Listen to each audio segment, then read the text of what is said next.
Huh. Hey guys, it's Nomster, and I'm in a custom generated world today. I used the new 1.8 snapshot to do that, and I kind of just MC edited it actually into a empty pitfall map, basically, where there's nothing else except for the map I put in. This is my new strategy map that I'm making. It's a work in progress. Obviously, it's not done. It's kind of just a fish tank right now. I'm not sure if I'm going to put scenery or not, but there's a reason it's a fish tank. Okay, so if you haven't seen my last video, which is Lumberjacks of Vanilla Minecraft, you might not know what I'm talking about. I'm trying to make Banished in Vanilla Minecraft, which, if you don't know what that game is, I would just basically recommend go checking it out, just to see what I'm talking about. But in a nutshell, it's basically some villagers, and you build up a village from scratch, and then end up making a society, and then a civilization, and stuff like that. So it's that kind of strategy game.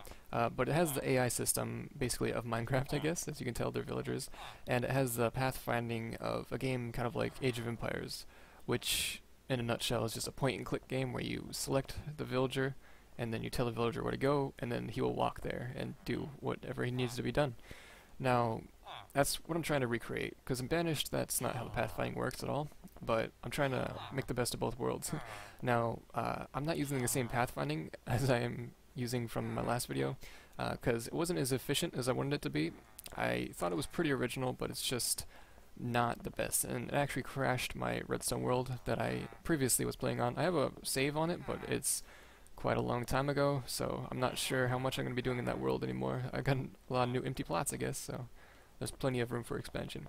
But anyways, so basically, we have the hunter, which is that guy right here. You did a little hop, and we have a builder, miner, and the logger, and they all are specific to the pressure plates. They don't have to be pressure plates. The pressure plates don't really do anything, but well, they do stuff, but you can use any item, I guess, like carpet, but I just didn't want to use carpet because it looks like carpet, and the pressure plates, like the logger, it's wood, you know, so it kind of fit. Now, I'm going to go ahead and kill these guys, and I'll go over here and show you what's going on. So, first of all, I will show you the logger, I think. Yes, he's right here. So, we spawn in the logger, and they don't have a specific skin, but I know you can summon them like that. I just haven't done that. So, we have the logger, and the pathfinding is different in quite a few ways. First of all, you place a pressure plate just like in my last video, except when you do it, he moves there smoothly now. So that's awesome. And I'll explain the pathfinding at the end of the video. First of all, I just want to show off what the villagers do, basically what their duties are. So similarly to my last video, if you bring them next to the tree, they can also go up the y-axis, unlike my last video actually. And sometimes when they step on the pressure plate, it doesn't disappear, which there's a fail-safe to that. It's called pushing them a little bit, because that is possible. Now, as you can see, unlike my last video, he didn't just chop down the tree automatically. We have to actually give him the axe, and when we do that, he will chop down the tree, we'll get our axe back, and he will drop the wood. So that's cool. And actually, I think it doesn't kill the axe yet, so we still have our axe there, so we get 2 axes, but I could fix that easily. I'm just lazy and haven't fixed it, so I'm going to kill him. And next we will go over to the miner. I just put him in the mine already, just because obviously the tracking system works fine. Okay, so I think there needs to be an iron ore here, because I tested it already and it works fine. So we're gonna bring out our miner. Beautiful. He actually kind of looks somewhat like a miner, maybe. And he has the stone pressure plate, so he does a little hop. And let's just bring him straight over here. Hopefully he comes over here. Yep. Close enough. Now, there's a reason why he can't go exactly. Sometimes he does, but depending on the pathfinding, like if it's a more difficult path, he can get in within about 1 block or so. Now, as you can see, he's next to the iron ore. He doesn't mine it instantly, so we're going to do it similarly to what we did last time, and we're going to give him the pickaxe. We'll get our pickaxe back. He will mine our ore, and like I said, didn't fix the whole kill the pickaxe beforehand, but I can easily. So that's him basically. He can mine coal as well, so if we go ahead and find some coal somewhere, maybe. Oops. Not what I meant to do. Got it. Okay, and if we give him the pickaxe, does the same thing, we get coal. So it's pretty neat. You could also do it with diamonds and stuff like that. I just haven't put that in. I'm not sure exactly. I haven't put in any more. I haven't put any more resources in just because I'm not really sure what I'm going to use the resources for yet. Still working on the game exactly. So, okay, kill him. And the next one is quite a ways away. What I'm planning on doing with this though is basically we have these island-shaped things. You'll start here on the mainland, and then there's a spot over here. Now you can swim, but you won't be able to swim that distance. He just won't be able to track it probably. And if you can, I'll probably change it, just because I don't want him to be able to swim over there, because I want you to use the builder to be able to build bridges to get to the next area, basically, once you advance far enough into the game.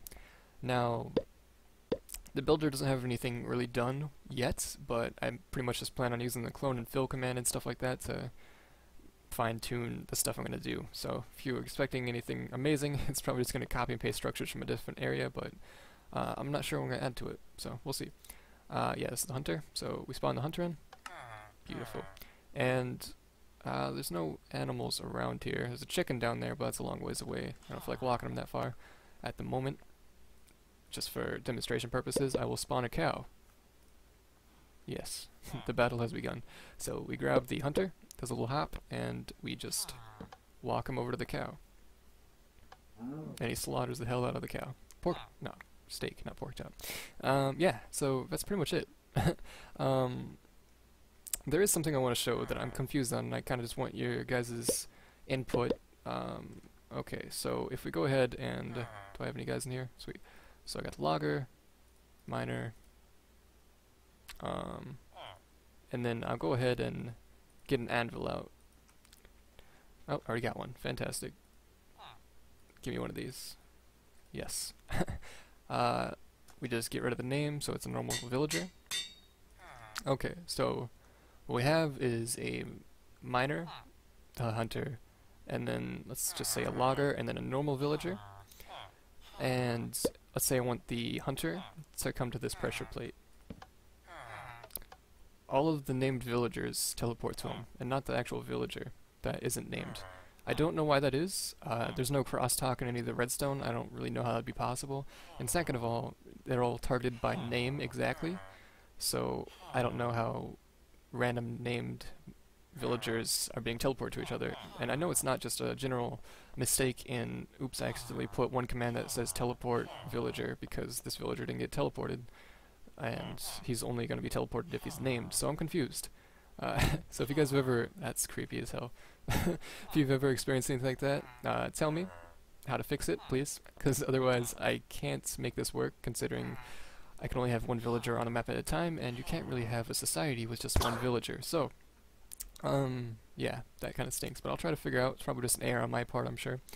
Okay, so if you haven't really guessed by now what the tracking system is, it was actually suggested to me, but the idea wouldn't really work, but I kind of mixed it with my previous idea, the two concepts together anyways, and this is what I got. So if I teleport 59 down, you can see I have a ghost world down here. It's 59 blocks below, and basically once I step on the pressure plate, determining which pressure plate it is anyways, say if I step on the logger pressure plate, it will summon a skeleton 59 blocks below where I was standing. So if I summon it up there, it will summon the skeleton right here, like where it was. And then relative to the logger villager, it will summon a wolf that doesn't need to be named either, and it will then, with some fancy math, be able to use a hyperclock and teleport the villager to the wolf and then up 59 blocks. So it's doing two teleport commands at once, and then it's doing that really fast because it's a hyperclock, you know, like a set block clock, pretty quick. And seamlessly he will walk to the skeleton, and then once the wolf gets to the skeleton, the villager will stop walking, because he either hits the pressure plate and it stops the clock, or the wolf gets within a radius of 2 of a skeleton, and it can't be less than 2 for some reason. I just don't know how to fix that. And it will stop the clock as well. So that's pretty much how the tracking works. It's been done before. Seth Bling made an ambulance video, and it kind of used the wolf tracking system in that sense. This is a lot different due to the fact, well, it's not a lot different, but the twist I put on it basically is the fact that it's an entire world that I had to simultaneously put torches on just to light up so stuff wouldn't spawn down here like skeletons, so the wolf wouldn't, you know, track the wrong skeleton or something. So yeah, and the main reason why I have a whole new world down here is just to get rid of the sounds basically and the effects that the skeleton and the wolf do. Now I know you can go into music and sounds and turn off hostile creatures. I actually have that off for different purposes, but the creatures are summoned down here, so it doesn't really make a difference whether I have that on or off, which is the main point of it. And plus, if I spawn them up there, like in Seth Bling's video, how he spawned them directly on the villager and on the player, I have a chance of getting shot, and so does the villager, and stuff like that, and I don't want to see arrows randomly flying around. I want it to be as immersive and seamless as possible, so that's why I made this whole new world. And it's not a whole lot of complicated math, it's basically just 2 more commands to make this entire thing work, plus an MC edit that's 59 blocks down. So I'm going to show you the redstone too, but I'm not going to probably go over the actual commands and stuff like that. I'll just show you how big it is yet. So we'll see the progress as we go forward on making more and more. So this is pretty much all I got so far. And if I haven't mentioned it, the hunter can also fish as well and kill chickens, pigs, and cows. So he can fish with a 1 in 5 chance, I think, on the randomizer. Yeah. So it was kind of slow. That's why I didn't want to show it. Ooh, scary sound. That's why I didn't want to show it, just because it might take a little while to actually get to work, to get it to be effective anyways, to actually catch a fish is what I'm trying to say.